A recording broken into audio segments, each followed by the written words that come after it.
Now these videos are in follow-up to our June 10th Zoom call. I had a series of questions. June 24th we had our Zoom session and the Zoom failed to record. So I'm going to go over the questions now in the next sequence of videos and answer them for you. Before we begin, what you're going to need is a putter, an iron, bungee bar and a bar for hips, tape for your fingers, and an alignment stick. The tape you're going to need is relatively small in diameter.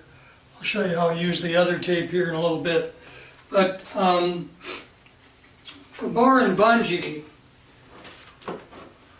I use this blue bar with a white end so you can see. But you can use, it's an old one I've used many years ago, PVC pipe with caps on the end. You want to make sure the interior wall has good thickness. Or if you just pick up a dowel pole, if you pick up a dowel pole, hold it like this, sight it, and make sure it's relatively straight because you're going to be using it to read.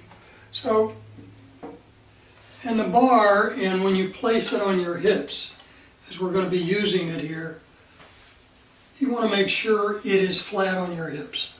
Okay? I have seen players on the range with alignment sticks like this, putting it through their belt loops. That is not going to give you, it's going to give you awful feedback. I should say inaccurate feedback. So you can see as I stand here, I've done the Wright Balance 4-Way Express. And my hips are square. If I had knee flex, they're square. If I take a step forward, they remain square. Load into this side. Take a step forward on this side, they remain square. And then if I take a step back, they remain square here as well. And another step back, and they remain square. These are the measurements that we use throughout for proof of concept to determine what's going on with, whether it's the hip line, the shoulders, whatever. So the first question was the following. Please show the difference before and after the Wright Balance Express for placement of the tape on the fingers and hip line for bat handle size, how the hands hang, the trail hip at address. I'm also going to show you a separation of upper and lower core, impact of foot flare, grip, carrying angle, knee pronation, supination. I'll show you that in a bit. And so we're going to go through those. I've done the Wright Balance Express. As I stand here, when you look at how the hands hang, you want to look at the thumb and index finger. You'll notice how my hands hang exactly the same. You'll notice if I put my thumbs on the front, my iliac crest, anterior iliac crest, my hip bones, that my hips are exactly the same height. And look at my shoulders. My shoulders, in a moment you'll see them go right shoulder drop and right hip rise. Right now, after the Wright Balance 4-Way Express, I'm totally level. The other thing you'll notice is that if I get a very wide base and I add knee flex, this is my carrying angle. Carrying angle. We'll talk more about that in a little bit. But you'll notice my forearms are parallel to my thighs. My forearms are parallel to my thighs. That's going to change, as you'll see in a little bit, once I disrupt the core. So let me show you first. We'll have this mat down and then I'll move it. Your students, you want to have good separation of the upper and lower body with your students. After a period of time, with the Wright Balance 4-Way Express, I can put my arms out to the side and you can notice how much separation I'm able to get. So for somebody my age, to be able to stay flat and rotate the bottom leg all the way and the top leg, in this situation, pretty much all the way. So I'll show you the difference in that in just a moment. That is, I'd say that's after going to be a number of days with the Wright Balance 4-Way Express. And how long does it last? We'll go into that when we teach you how to do the Express. In order to do the Express, you're going to have the handle size correct. So, all right, let's look at grip size.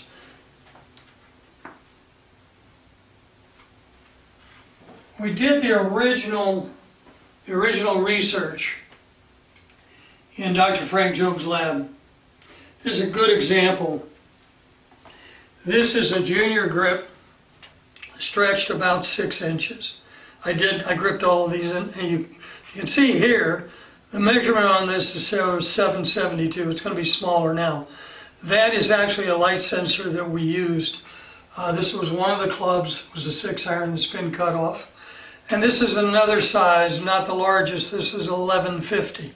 This is in mils, and when we measured these, your standard for measuring handle size is 2 inches from the butt or the ring. But if you look at someone like an Anthony Kim, and Anthony gripped pretty far down on his grip, we measured to the middle finger on the grip, on the top hand. That is really the best way to get your accurate grip size, not from the butt of the club. So your standard grip, if Anthony played standard, he was gripping down, he may have been down closer to 800. Standard grips run 895 to 905, 910 these days. But to the middle finger, they run about 887. So when you look at grip handle size, we'll get more into that in another lesson. But anyway, that's what you want to understand. So following the Wright Balance Express, if I take this grip, here's my grip, and I stand here, watch my head, and you'll notice that I don't move. This handle size, with the Wright Balance Express, grip size is not something we have to be concerned about. Let me show you the significance of this with a different model here. This is a baseball bat. Watch my head. Notice if I have any movement back. When you test this, if you show your students this, they'll get it right away. Notice that I have absolutely no movement. I can go all the way up this barrel and my heel-to-toe balance does not change. That is after the Wright Balance 4-Way Express. I'll show you the difference once I disrupt my core here in a little bit, and you'll see how much movement I do get with handle size change. So what we understand about grip size is, yeah, it'll open and close the hips, but primarily what we're focused on is heel-to-toe balance. So my grips are too small, they will tend to move me toward my toes. Too big, they'll tend to move me toward my heels. And when they fit, they'll put me over my balance position. You've seen how my hands hang. Let's take a look now at my trail hip at address. You're going to see the majority of your players have a high trail hip at address. This is what a trail hip at address. You'll notice that my trail hip is lower here. And I'm not pushing it down. I'm going into my setup, trail hip is lower. And that allows, there's no restriction in rotation. Allows me to do so many things. If that trail hip is high, it's going to get in your way. Backswing and downswing. When you work on heel-toe balance, it's a good idea to use an alignment stick like this. So when you get your vinyl strip, you'll see there are 5 red numbers, 5 black numbers, red number being upper core, anterior zone, black numbers being middle core, interior zone, and blue numbers, 5 blue numbers, being lower core posterior zone. Now, today I finished the Express on red 1. So to test your balance, you want to do this in your sock feet, by the way. Just take an alignment stick and you want to put it under your feet, and then just add a little bit of knee flex, and you will feel what I have on now are basically barefoot shoes. So this is like being in my sock feet. Not easy to feel this in shoes.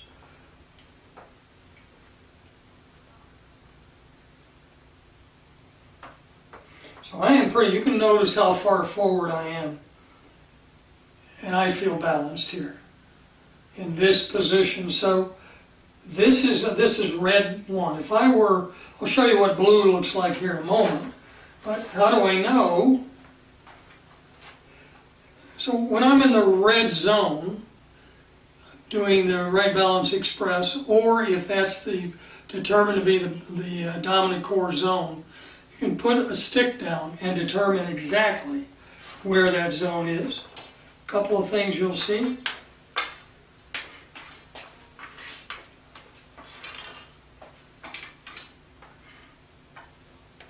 So if I am on the correct position here, and I feel the pressure right under my feet, I should be able to put my arms right across my shoulders and have maximum shoulder rotation. I have greater than 90 degrees here. And I can go both ways, greater than 90 degrees. If I change my balance purposely, I can feel the balance under my feet here. Let's say I move this back a little bit, add knee flex, and my weight wants to go forward off this, I can't rotate. So your balance will impact your rotation. Show you that again. I've moved this stick just behind the balls of the feet, which is my mid-core. Add a little bit of knee flex, and I'm wanting to move forward. I can feel that. I don't have the same pressure from the alignment stick, and I can't rotate more than that. So balance will impact rotation as well.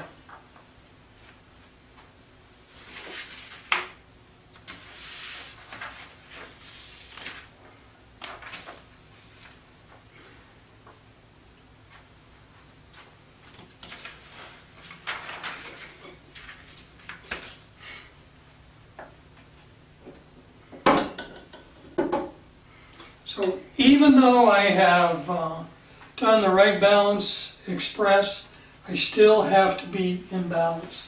So if I put this on my hips now, the next one is foot flare.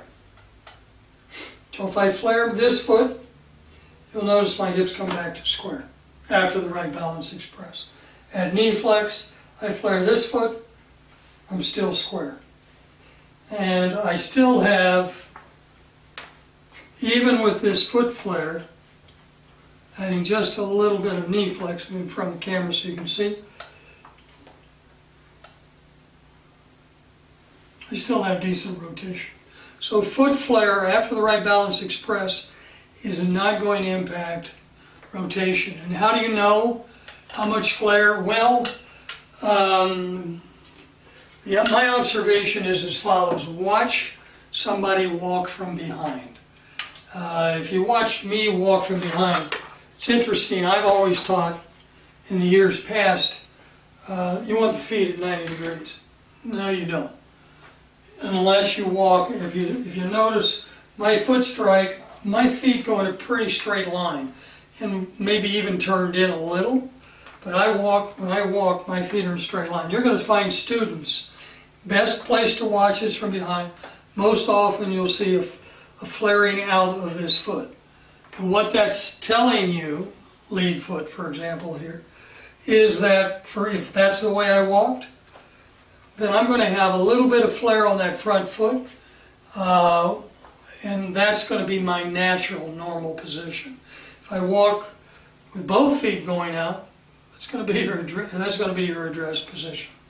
So foot flare after the Wright Balance Express doesn't matter, but you do want to set what's natural for your students.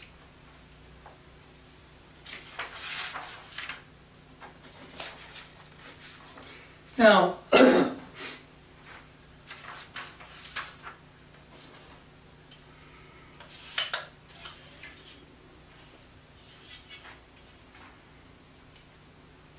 one of the things that came up as a question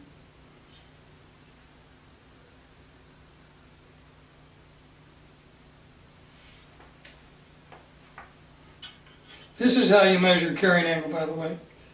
And what I'm looking for here, this is tough to do by yourself.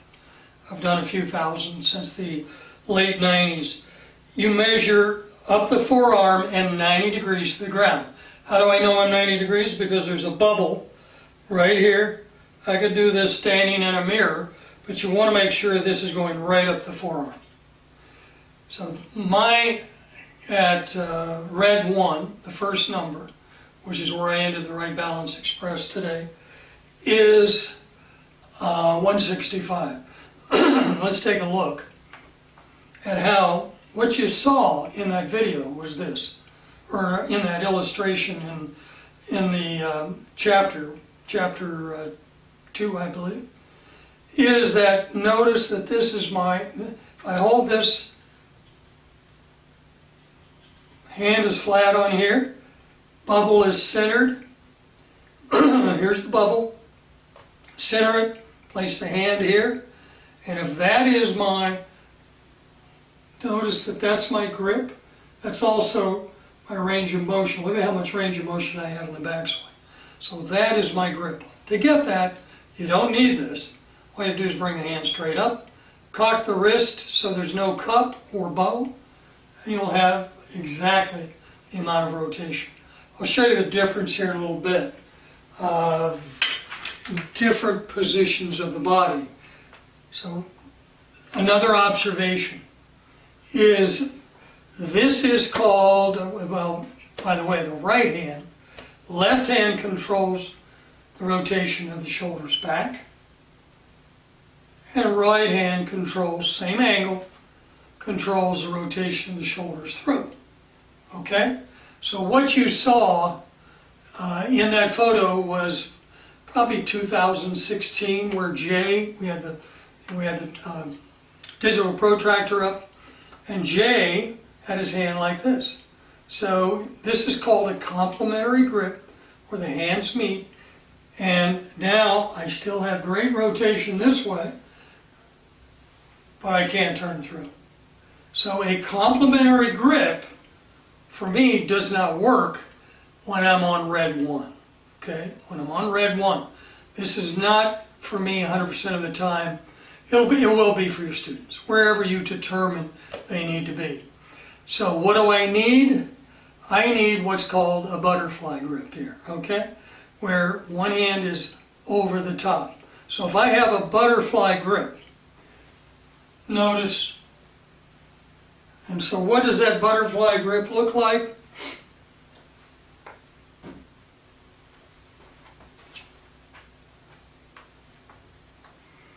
Butterfly grip would be, so you can see how much on top each hand is. These are two weak positions. And if I hold the club here and I rotate, you'll notice that I might have wrist cock, flat left wrist, and total rotation. So when I ground that club, my ball position for the upper core player is pretty well forward on red 1 for me, and we'll go into more about what that means in the swing. But the grip is going to be determined based upon your ability to rotate, not because somebody says let's get a complementary grip or let's get a butterfly grip. Likely only one grip. I say likely because we've seen so many outliers over the years. And you've seen the carrying angle, same on both. This is how you check your carrying angle. When I have the same on both sides, it is definitely going to impact my my golf swing. back and through. All right. And lastly, knee pronation, supination. You'll see women in particular, ACL injuries. There was something like a 250,000 ACL surgeries. You're going to find the majority in women, but those injuries occur. And if I take a step forward, they occur out of imbalance. And I look down, my lead knee here is right over the middle of my foot. And I take a step forward on this side, and knee's right over the middle of my foot. So now I'm going to disrupt my core, and then I'm going to show you all of those things again and the differences with a disrupted core. So to disrupt my core, one of the things you're going to learn, if you don't already have this information, is that the color coding of the strip and the handle, when you set the handle size, you'll notice that I have red will always be the smallest. That's my upper core. Black will be next. That's my mid core. And blue next. That's my lower core. This grip size, we'll show you in a future Zoom session how to set your grip size. But you'll notice I also have my hand marked here. So upper core would always match red on the handle. Mid core would always match black. And blue would always match the lower core handle size. So when if I mix up these colors, let's say I'm going to use red, but I'm going to do it on blue, or I'll do it on black. So I'm going to do one four-way express. When you do these, you'll learn you need to do all 5. And they're simple isometric exercises, all in one stance. You change your stance with, you change the carrying angle, you change the core, you change a lot, but you're going to do all 5 in 5 different stance widths within the dominant zone. So I'm doing red on black. You mix up the colors on this, they're matching, you'll disrupt the core as you'll see here. So those are the 4 positions of the exercise. Holding the grip size that fits your core zone. So when you're working with your students, you'll be getting this in the mail. There's a bat that has blue, black, and red tape. You're only going to use one color because your students are only going to be using 5 stance widths of one of those zones. So, let's take a look at what just happened to my core.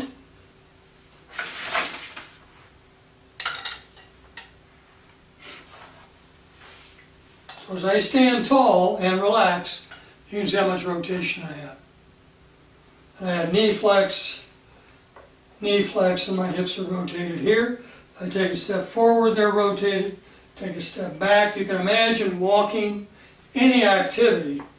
Now, with a core like this, my probability of injury is I lift something very heavy, move in a particular way, injury is going to, the probability of injury rises.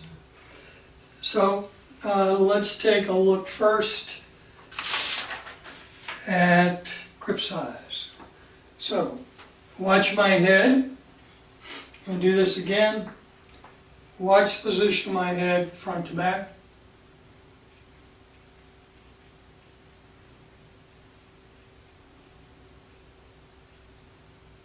I can feel my weight wanting to go to my heels here. So if I have a grip size, this grip size right now is too small. If I just hold this, it's going to move me forward.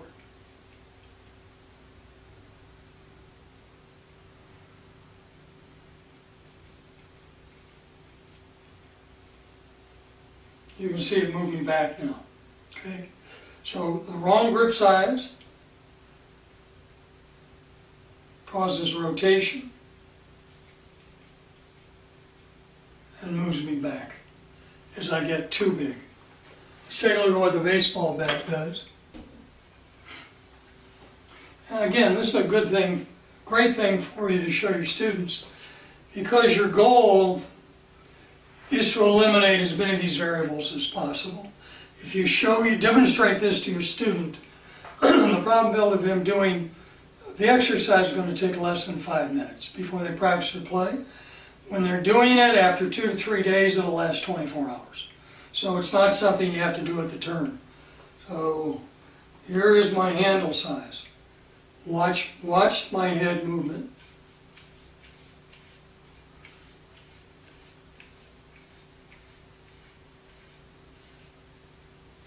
I can feel my toes coming off the ground when I get this far. But you're not going to have a grip size this big, but you're demonstrating with a bat that you'll receive if you don't already have it. Try it yourself, and it's fascinating. Notice now how my hands hang. If you've seen the image of Nick Faldo, this is very similar. So I have hip rotation, internal rotation. We'll take a look at my left hand here. I have a good bit of internal rotation. And you'll notice also that my right shoulder is a lot lower now than my left shoulder. And if I put my thumbs on my hips, ideally you can tell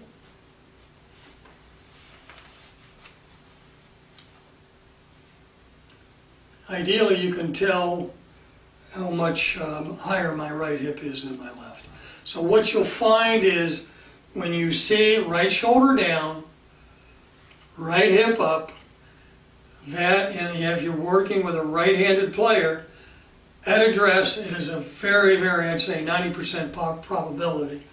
So the probability, when you see right hip higher, right shoulder down, and you see this player from behind, the probability of seeing a trail hip that is higher is very strong.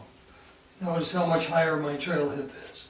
And that trail hip, again, is going to create problems in the backswing, downswing.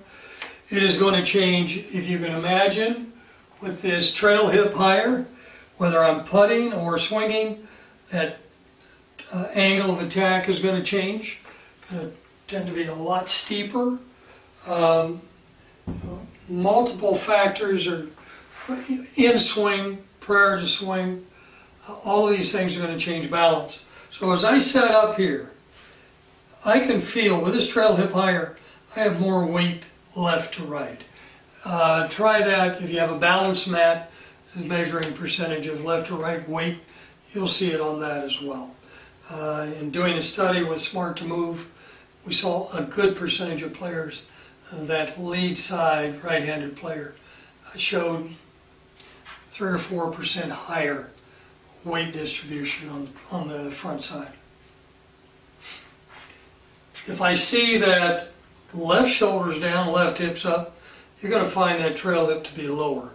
The majority of players that I have seen have the right shoulder down, right hip up, and as a result, the trail hip is going to be higher at address.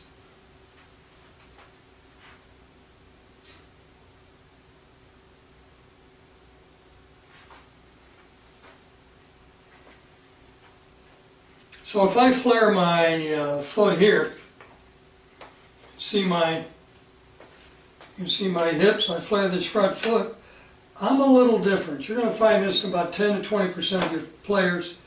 When I would flare, you can see how my hips rotate closed.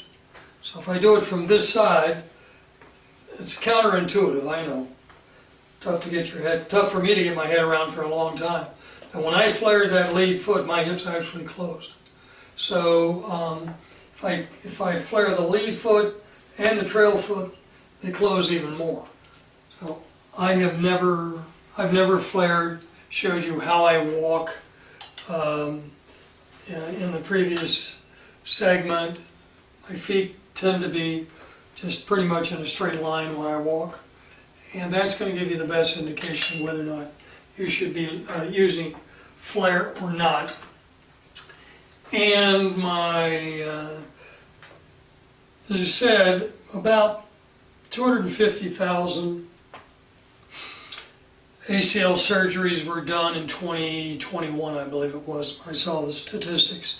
But when I take a step forward, and what I am suggesting is this is going to have a major impact, and suggesting, I have no data to show this, but when I step forward and this lead knee turns inward, my knee right now is over beyond the big toe of my lead foot here. And this, when I take another step, this knee is going out, which I believe is going because of my hip line is already going that way. So you'll also notice that when you have knee pronation, collapsed arch appears to be a collapsed arch. It is a collapsed arch. But when I get that knee over, as you saw earlier, get that knee right over the middle of my foot, takes a lot of pressure off that arch, gives me better balance. There's a good bit written about mobility. The Wright Balance Express will give you mobility. It does not give you strength, but it aligns the joints in a position so that you can build strength equally throughout the body. We have a fitness program quite a ways off, but in our Zoom sessions, I will eventually get to that. So you have a fitness program. When you get in this position, you go to work out, you do the Wright Balance Express. I didn't show you this earlier, but you want to tape the 3 power spots when you do the Express. So, and the last one I want to show you here is separation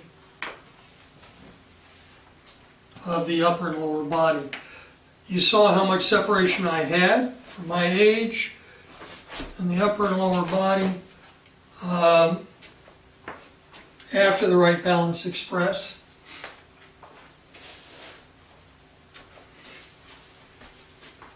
So after I've disrupted my core and have that disruption, put my arms out as they were, and my right shoulder already is coming off the ground. I can force it, but it's going to bring me up. So you can see how much separation I have in this one. A little more, but it's coming off the ground. I'm guessing I have more because of the rotation of my hips in this position. So the Wright Balance Express is going to give your student a lot more upper and lower body separation, which we really do need in the golf swing.